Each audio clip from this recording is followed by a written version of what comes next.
I think she poisoned me. At least that's what it felt like. She calls it vitamins, but I know better. My name is Mike, and I've been married to Jenna for 5 years. On paper, our life was perfect. A comfortable home in a nice neighborhood, 2 dogs that love to bark at squirrels, and the illusion of a happy marriage. But as I sit here, sipping what feels like a bitter concoction of betrayal, I realize that I've been living in a lie. Looking back, I can see the signs. Jenna had always been a bit too preoccupied with her appearance, but lately it seemed to go into overdrive. I'd come home from work, and she'd be in the bathroom, hair drying and makeup caked on her face. She claimed it was just self-care, but I could sense the shift. The late nights at the gym turned into late nights at book club, and I couldn't help but feel a twinge of unease gnawing at the back of my mind. I brushed it off countless times, telling myself I was just being paranoid. The day it all changed started like any other. I came home early, excited to surprise Jenna with her favorite takeout from that little Thai place we loved. I opened the door and was greeted by silence. The dogs were at my feet, wagging their tails, but there was no sound of Jenna's usual chatter or the TV blaring in the background. I called out for her, but my voice echoed in the empty house. Something felt off, and as I stood there, I noticed her phone on the kitchen counter face up. My instincts kicked in. I grabbed the phone, and that's when the little thread of suspicion turned into a full-blown tapestry of betrayal. I found messages, flirty texts filled with hearts and inside jokes. The name Dave popped up repeatedly. At first, I didn't want to believe it. Surely it was a coworker or maybe a friend. But the tone was unmistakable. They were having an affair. My stomach sank and I felt dizzy. I had to confront her, but my thoughts were swirling. I couldn't just let this go. So I paced around the house, trying to think of how I'd bring it up. Would I lay out the evidence? Would I yell? I felt like a volcano ready to erupt. When Jenna walked through the door, her usual high-pitched "Hey, babe" felt like a slap in the face. I stood there, my heart racing, waiting for her to notice something was off, but she didn't. Instead, she launched into a monologue about how her day had gone, oblivious to the storm brewing in my eyes. I interrupted her, holding up her phone like it was a piece of evidence in a trial. "Care to explain this?" I asked, trying to keep my voice steady. Her face drained of color, and for a moment I thought she might faint, but instead she gave me a perfectly rehearsed smile. "Oh, that's just a joke between friends, you know how it is." "Friends?" My blood boiled. "Jenna, you're texting him about how you can't wait to see him again. How is that just a joke?" She stammered, attempting to weave a story that involved miscommunication and harmless flirting. My anger morphed into disbelief. I had trusted her. I had loved her. And here she was, trying to play me for a fool. As she rambled on, trying to dig herself out of the mess she created, I could feel my heart breaking. There was something inside me that wanted to yell, to scream, to make her feel the weight of her betrayal. But instead I stood there, absorbing the words that felt like knives. This wasn't just about infidelity. It was about the person I thought I knew, the person I thought I could trust. In that moment, the weight of disbelief settled heavily on my shoulders. I felt like I was in a fog, trying to navigate through a maze of emotions. Shock, anger, betrayal, they all clashed in my mind. I knew I had to decide what to do next, but I needed time to process. I stepped back, needing space to breathe. "I can't believe you did this, Jenna," I said, my voice barely above a whisper. I felt lost. The confrontation had ripped open a wound, and the bleeding had only just begun. What I didn't know at the time was that this was just the beginning of a long journey into the depths of betrayal, revenge, and ultimately, self-discovery. The days following the confrontation felt like a blur. I was caught in a whirlwind of emotions: rage, confusion, and an overwhelming sense of betrayal that gnawed at my insides. Jenna had tried to smooth things over, throwing out half-hearted apologies and begging for another chance.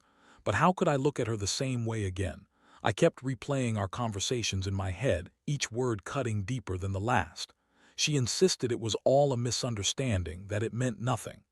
"We were just being silly," she'd said, her voice dripping with faux innocence.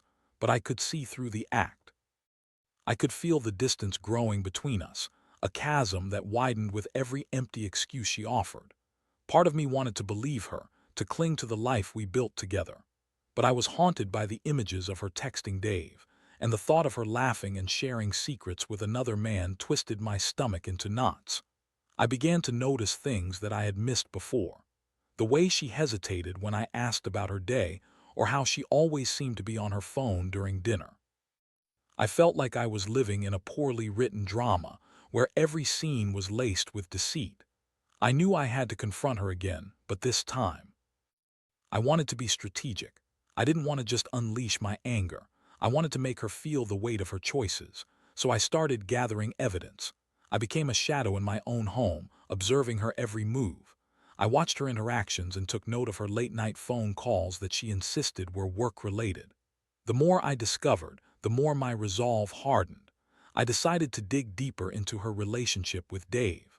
I found out he was a personal trainer at the gym she frequented. The two had become close friends after she started attending his classes. A wave of nausea washed over me when I pictured them together, laughing and flirting. I felt like an outsider in my own life, watching the woman I loved slip away. One afternoon, I decided to follow her after she left the house. My heart raced as I parked a few blocks away from the gym, watching her pull in. I had to see it for myself. I could barely breathe as I waited, my palms sweating against the steering wheel. The minutes felt like hours as I anticipated her arrival. When Jenna emerged from the gym, I was prepared for the worst. She walked out laughing, and I could see Dave beside her, his hands animated as he gestured while telling a story. My heart sank as they shared an intimate moment, leaning a little too close for comfort. I felt my blood boil and a storm of emotion surged within me. The trust I had for Jenna had been shattered, and in its place, anger grew like a vine choking out everything else. I didn't confront her that day. I wanted to gather more evidence, to watch her until I had enough to confront her in a way that would leave no room for excuses. I followed her home, my mind racing with thoughts of revenge. I wanted her to understand the pain she had caused, to feel the betrayal that had turned my world upside down. That night, Jenna returned home, blissfully unaware of my turmoil. She walked in, her hair still damp from the shower, her face glowing with a satisfaction that made my skin crawl. When she wrapped her arms around me, I barely returned the embrace, feeling the distance between us like a chasm. "Did you have a good day?" she asked, her voice light and airy. "Just fine," I replied tersely, forcing a smile that didn't reach my eyes. I could feel her watching me, searching for signs that something was wrong, but I had perfected the art of masking my emotions. As the days wore on, I began to plot my revenge. It wasn't enough to merely confront her. I wanted to make her understand what she had lost. I started small, subtly changing my routine, spending more time away from home. I hung out with friends more, took up late-night hobbies, and even started hitting the gym myself. I wanted her to feel the anxiety creeping in, to wonder where I was and what I was doing. I knew I was playing a dangerous game, but I felt justified. The idea of revenge became an intoxicating fuel, energizing me as I crafted a plan. I would confront Jenna with all the evidence I had gathered, but I would do it in a way that would leave her shaken. She would see how it felt to be on the other side of betrayal. The emotional turmoil brewed inside me, but I was determined to see this through. I was no longer the naive husband who trusted blindly. I was becoming a man who knew betrayal intimately, and as I navigated this dark path, I realized I was no longer just fighting for my marriage. I was fighting for my self-respect.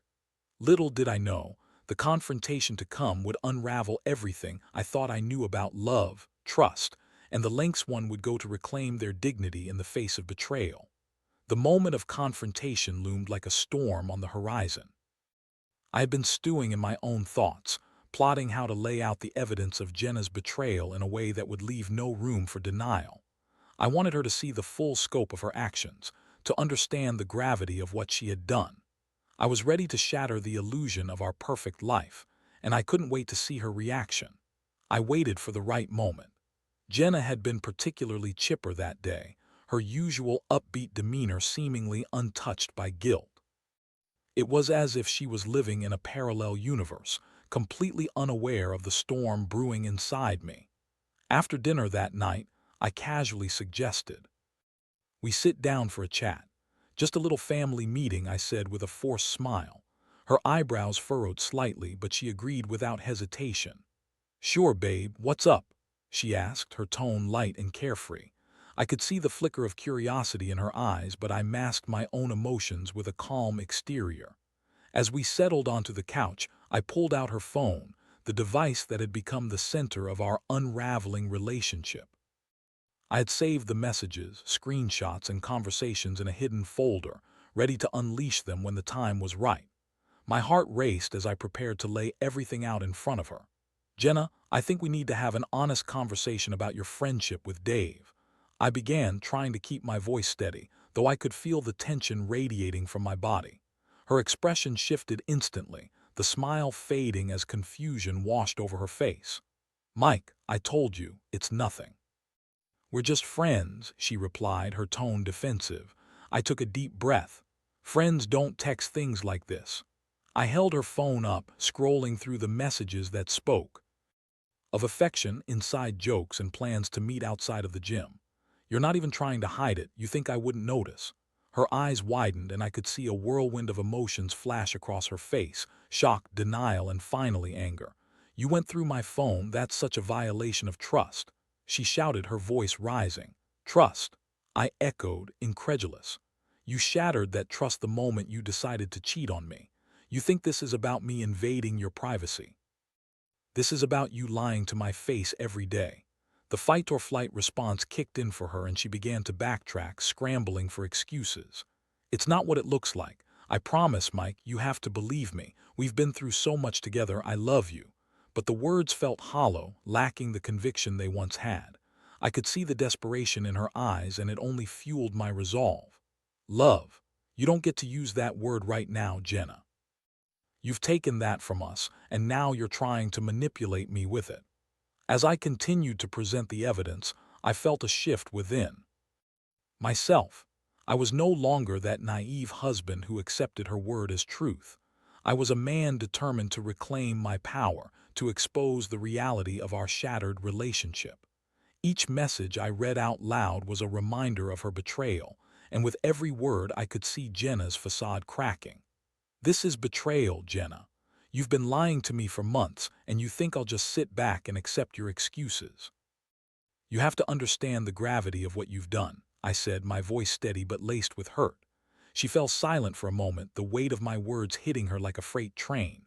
I could see the realization wash over her, and for the first time there was no feigned innocence or bravado. There was just a woman who had been caught in her own web of deceit. I didn't mean for it to get this far," she stammered, her voice trembling. "I thought it was harmless. I thought." "Thought what?" I cut her off, my anger spilling over. "Thought you could keep lying to me and that it would all just be fine. This isn't just some little fling, Jenna. You've crushed my heart. You need to face the reality of your actions." I was struck by a sense of empowerment I hadn't felt in days. The emotional turmoil had fueled me, transforming my heartbreak into a fierce determination to stand up for myself. I had been the victim in her game, but now I was ready to take control. Jenna's expression twisted into something resembling remorse, but it felt too little, too late. "I'm sorry, Mike. I didn't mean to hurt you. I was just looking for something. I don't even know how to explain it. Maybe you were looking for validation, or maybe you were just bored with our life. Whatever it was, you didn't think about the consequences, did you?" I replied, feeling a mix of anger and sadness as I watched the woman I once adored crumble before me. "I want to fix this," she pleaded, her voice cracking. "Let's go to therapy." "Or therapy?"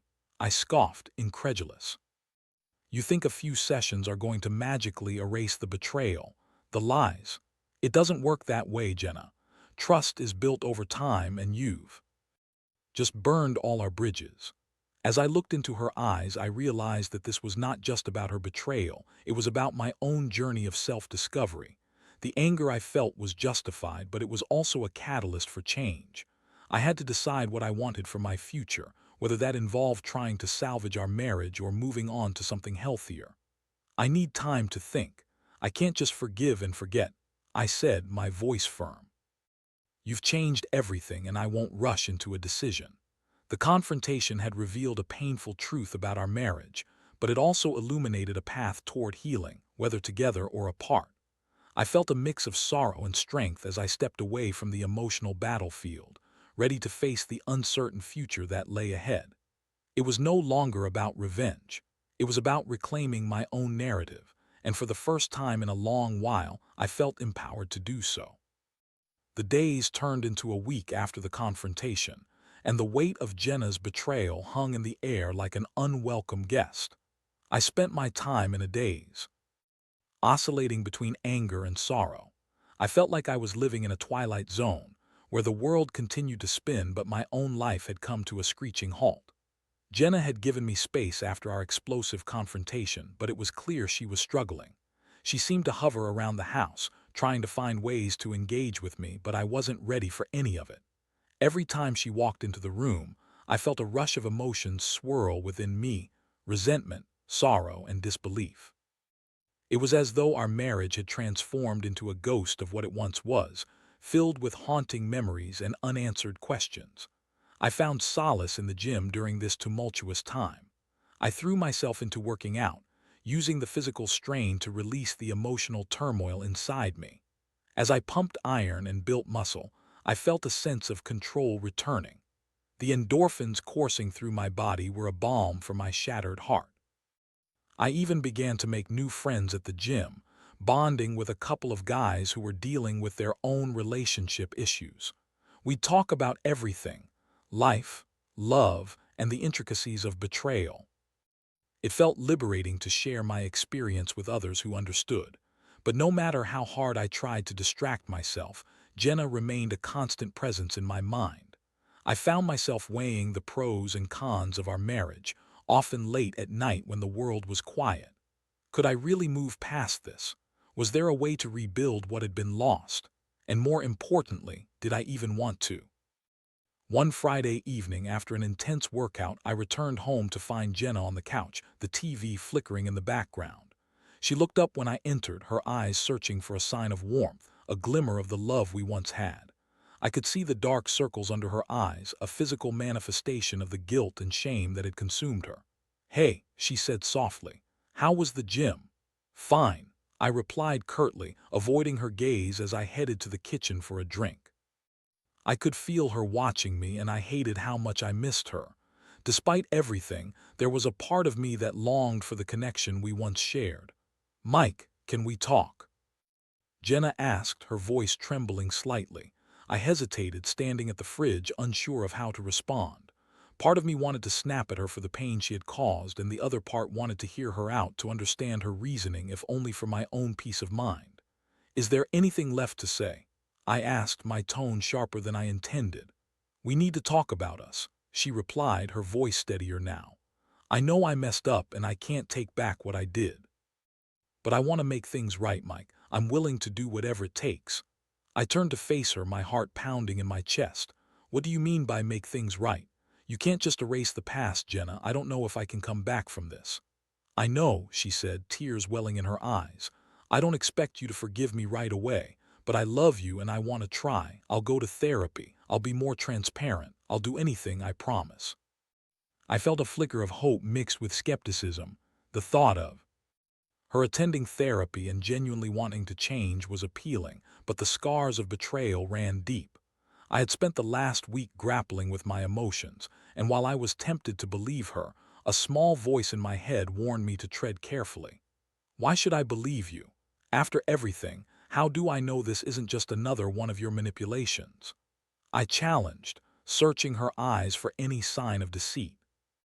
"I know I don't deserve your trust right now, but I'm willing to earn it back," she replied, her voice filled with sincerity. "I've realized what I could lose, what I already lost. Please just give me a chance." I took a deep breath, feeling the weight of the decision pressing down on me. I didn't want to rush into anything, but I also didn't want to close the door completely. "Let's take this one step at a time," I finally said, my voice softer. "We can start with therapy, but it has to be a commitment from both of us. No more lies, no more secrets. If we're going to do this, we have to do it right." Jenna nodded, vigorously, relief flooding her features. "I promise I'll be honest with you from now on. I'll do whatever it takes. I love you, Mike." As her words sank in, I felt a mix of hope and apprehension. Maybe there was a chance for us after all, but it would take time and effort. I had to protect my heart while also allowing space for healing. Over the next few weeks, we began attending therapy sessions together. It was awkward at first, sitting across from a stranger and peeling back the layers of our relationship. But gradually, the sessions forced us to confront the issues that had been buried under the surface for far too long. I began to see glimpses of the woman I fell in love with, the woman who had once been my partner in life. She was vulnerable and open, willing to admit her mistakes and confront the reasons behind her actions. It was a slow process, but each session chipped away at the wall that had grown between us. Yet there were still moments of doubt. I wrestled with my emotions, often overwhelmed by flashes of anger or sadness. The road to rebuilding our relationship was fraught with challenges, but I was committed to seeing it through. It was a journey of self-discovery, and while I was still grappling with my feelings, I began to understand that healing doesn't happen overnight. As I watched Jenna work hard to regain my trust, I realized that this experience had fundamentally changed me as well. I was no longer the passive husband who accepted everything at face value. I was learning to advocate for my needs and my emotions, and with that, I felt a newfound strength building within me. The journey ahead was uncertain, but as I took it step by step, I began to see a glimmer of hope on the horizon. Whether it would lead us back to each other or down separate paths, only time would tell. But one thing was clear. I was no longer afraid of the truth, no longer willing to settle for anything less than what I deserved. And that was a victory in itself. The weeks turned into months, and as we continued our therapy sessions, the dynamics of our relationship began to shift. Jenna was making strides. She was more open, more communicative, and more willing to address the issues that had led her down the path of betrayal. I could see her trying to reconnect with me, to reach back to the foundation of our marriage, and it was both comforting and scary. Still, the road to recovery was bumpy. There were days when it felt like we were making significant progress, and then there were days when the past would come crashing back into my mind like a tidal wave. I'd catch a whiff of her perfume and be transported back to that moment when I discovered her betrayal. I'd hear her laugh and simultaneously feel a pang of jealousy, my mind racing with thoughts of her laughter shared with Dave. It was an emotional roller coaster, and I wasn't sure if I was ready for the ride. One evening I came home after a long day at work, feeling particularly worn out. I opened the door to find Jenna waiting for me, her face brightened with a smile. She had made my favorite dinner, and the table was set with candles flickering softly. For a moment, everything felt normal again. "Hey, surprise," she said, her voice cheerful. "I thought we could have a nice evening. Together, just the two of us." I appreciated the gesture. It was sweet, and it reminded me of the early days of our relationship. But as I sat down to eat, I felt the familiar anxiety creeping in. What if this was just a facade? What if beneath the surface she was still the same person who had betrayed me? Despite my reservations, I pushed them aside, willing to enjoy the moment. As we ate and chatted about mundane topics, work, our dogs, upcoming plans, I felt a flicker of hope ignite within me. Maybe we could find our way back to each other. Maybe we could create a new chapter together. But just as I was beginning to relax, Jenna's phone buzzed on the table, interrupting the calm. I glanced at the screen and my heart dropped. It displayed a message from Dave. I felt the blood drain from my face as I tried to maintain my composure. Jenna didn't notice my reaction at first, but when I didn't respond, she looked down at her phone. It's just Dave," she said dismissively, rolling her eyes. "He thinks he can just text me anytime." The tension in the air thickened. I felt the walls closing in around me. "You're still in contact with him?"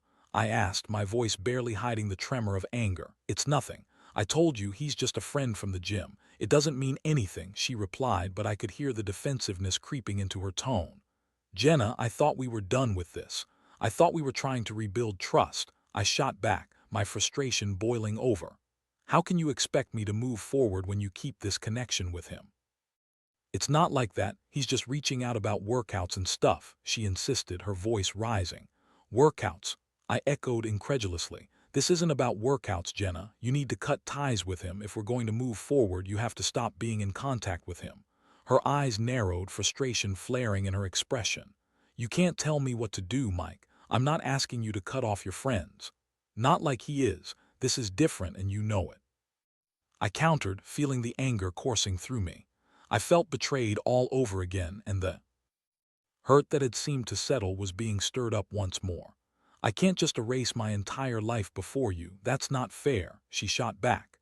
"Is it fair to me that you're still talking to the guy you cheated on me with? Is that fair?" I snapped, my emotions spiraling out of control. Silence fell between us, heavy and suffocating. I could see the realization washing over her, and for the first time I could sense her doubt. "Maybe I should just go," I said, my voice quieter now. "If you can't see how this is hurting us, then what's the point?" "Mike, please," she said, tears welling in her eyes. "I don't want to lose you. I'm trying to do better. I didn't mean to hurt you again." My heart ached at her words, but the pain felt too raw to ignore. I stood, pacing the room, feeling trapped in a cycle of anguish and anger. I had wanted to believe in her commitment, but the thought of her still engaging with Dave was like a dagger to my heart. After a few moments of silence, I stopped and looked her the eye.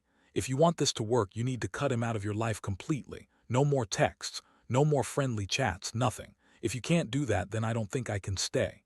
Her expression shifted as she processed my words, and for a moment I saw the conflict in her eyes. She didn't want to lose me, but she also didn't want to feel like she was being controlled. "I'll think about it," she finally said, her voice shaky. "Thinking about it isn't good enough," I replied firmly. "I need you to make a choice. You can't have both me and him in your life." The tension hung in the air like a thick fog, and I turned away, unable to look at her. I needed time to process everything that had just happened. I wasn't sure if I was ready to go back to the emotional turmoil, but I also knew that I needed to stand my ground. That night I slept on the couch, my heart heavy with uncertainty. I had fought for my self-respect, but at what cost? Could I trust her again? I didn't have the answers, but I knew one thing. The next steps would determine the trajectory of our relationship. It was time for both of us to decide what we really wanted and whether love could truly conquer the shadows of betrayal. The choice loomed over us, and in the aftermath of our confrontation, I realized that rebuilding trust would be a long and arduous journey. But with each painful step, I was learning more about myself, my needs, and the importance of standing firm in my convictions. Whether it would bring us back together or push us apart remained to be seen. The following days were charged with a heavy air of uncertainty. Jenna and I walked on eggshells around each other, the tension palpable.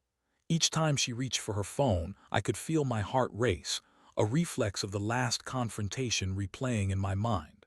I wanted to believe her when she said she would cut ties with Dave, but trust doesn't just rebuild overnight.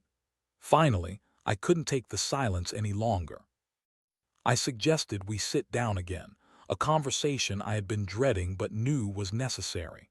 I wanted to know where we stood, and I needed to hear from her if she was truly willing to commit to rebuilding our relationship. As we sat on the couch, I noticed the nervousness in her hands, fidgeting as she glanced at me. "Mike, I've been thinking a lot about everything," she began, her voice softer than usual. "I've realized how much I've taken our relationship for granted. I know I hurt you, and that's something I can't take back, but I want to move forward." I took a deep breath, my emotions swirling inside me. "What does that look like for you, Jenna? What are you willing to do to prove that you're committed to us?" She looked down for a moment, gathering her thoughts. "I texted Dave and told him I can't be friends anymore. I blocked him on social media too. I want to focus on us and our relationship," she said, the sincerity in her voice evident. I felt a spark of hope ignite within me, but I was also wary. Blocking him is a start, but I need more than just words. I need you to show me that you are dedicated to this. I need to see that you understand the severity of what you did. "I get it, Mike. I really do," she replied, her eyes glistening with unshed tears. "I've been reflecting on my behavior, and I know I lost sight of what was important. You are the one I want to be with. I want to prove to you that I can be better." For the first time since the affair came to light, I felt a sense of calm wash over me. There was still a long way to go, but I could see that Jenna was genuinely trying to make amends. "I want to believe you, Jenna, but we both know this is going to take time. I need to see consistent actions that match your words. This isn't just a quick fix for me." I understand and I'm willing to do whatever it takes, she assured me, her voice steady. I'll go to therapy on my own too. I want to work on myself because I realize now that I have my own issues that played a part in all this.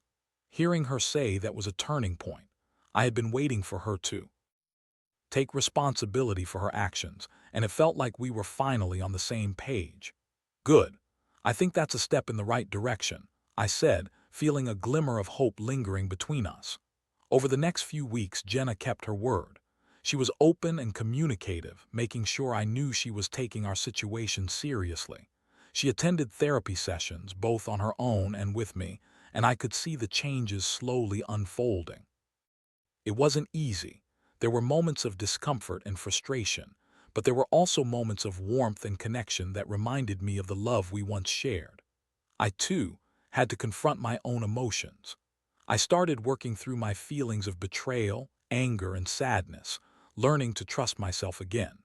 I realized that my journey wasn't just about forgiving Jenna. It was also about reclaiming my own autonomy and understanding what I truly wanted in a relationship. One evening, as we sat on the couch together watching a movie, something we used to do often, I felt a sense of peace settle over me. The tension that had once filled the air was replaced with a comfortable familiarity. I glanced over at Jenna, and for the first time in a long while, I felt a flicker of love reignite. "Thank you for being open with me," I said, my heart feeling lighter. "I know it's not easy to face your past, but it means a lot." "I just want to make this work," she replied, her voice earnest. "I want to be the partner you deserve, and I'm committed to putting in the effort." I nodded, appreciating her honesty. The path ahead was still uncertain, but we were both trying to navigate it together. I had learned the importance of standing up for myself and what I needed in a relationship, and Jenna was learning to prioritize our bond above all else. As we moved forward, I knew there would be bumps along the way. Trust would take time to rebuild, and the scars of betrayal would linger in the background, but I also felt more empowered than ever. Together, we were learning how to communicate better, how to be vulnerable, and how to truly appreciate one another. In this journey of healing, I had discovered more than just the aches of betrayal. I had found strength within myself. I had learned that love, while fragile, could also be resilient. And as I looked at Jenna, I realized that while the past would always be a part of our story, it didn't have to define our future. Together, we were writing a new chapter, one filled with hope, understanding, and the possibility of love renewed.